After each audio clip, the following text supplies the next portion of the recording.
Hello, Debbie here from Easy Piano Styles. How are you doing today?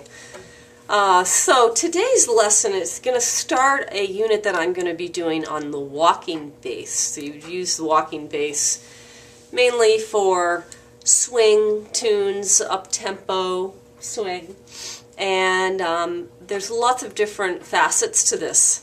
And we're just going to start with one, and that is when you have two chords in a measure and they are a third apart. So I'm using I Got Rhythm, and this is in the key of E flat, the chart that I have. So the first four chords, we're just going to deal with them. First four chords have an E flat major, right? And then a C minor 7. And then an F minor 7. Check on the, if you can see this. Oops, looks like it's going there a little bit. Hold on, I'm sorry. There we go. So we've got the E flat major 7, a C minor 7, an F minor 7, and a B flat 7. And that's your traditional chord progression. That's the 1 chord, the 6 chord, the 2 chord, and the 5/7 chord. Very, very common progression in music. So especially in jazz. So with the Gershwin song, I Got Rhythm, we have those four chords to start it, and that's the central progression of the song.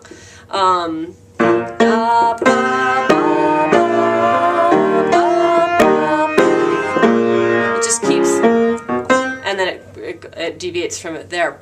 So walking bass gives us this kind of imitating a bass player, right? And you want that bass line. So what we're doing, first of all, I'm going to do it pretty low down here. It's always going to sound better lower. And we're starting on the root, the E flat, and we're walking down to the C minor. So we're using notes, it's called a passing tone, and we're walking down to the C minor. Alright, so we've got 2 beats on each chord, right? The next one is an F minor chord. What's going to be our next note? Well, what we'll do is go to a note that is a half step or a whole step above or below the note that we're going to, which is usually the root of the chord. So if we're going from an E flat to a C minor, and we go down here, that D is a whole step above the C minor, which is what we're going toward. All right, and our next chord is an F minor 7, so we're looking for this. Now we could go a half step above the F, like that, an F sharp. That's actually going to work. Or we could choose an E flat, which is a whole step below the F, and is actually contained in a C minor chord, which we were just playing, so that works out really well.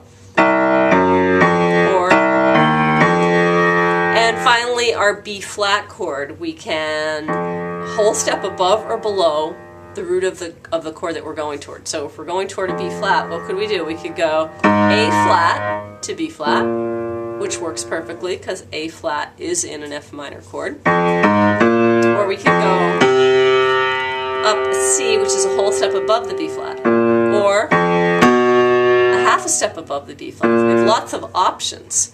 A half step or a whole step above or below the root of the chord that we're going to next. That's the rule here. So E flat, we're going to go to D, there was our C for C minor, and then we're going to go to the E, and then here's our F for the F minor chord, and then we're heading toward the B flat, so we're going to do an A, and that'll head us to the B flat. We put that with our melody.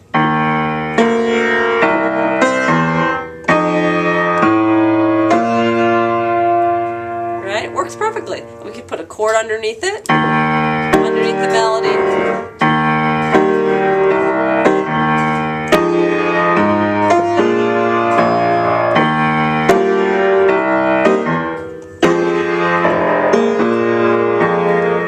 So we're doing walking in between the notes.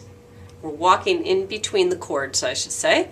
And we're using notes that are a half a step or a whole step above or below the the root of the chord that we're walking toward. So that's our rule for this week for the walking bass, when there are 2 chords per measure. So we're going to start with that. Try that on I've Got Rhythm, or you could try that on any other up-tempo jazz song that you have. And I have taken that out of Playing with Style, 12 different techniques. And actually there's a lot more than 12 in here. But that's 12 different accompaniment styles. I think I've got over 25 different techniques for things that you can do with the right hand and the left hand. Alrighty, so have a great week. I will talk to you next week. I might even get another video out to you this week as well as a follow-up. Take care. Bye-bye.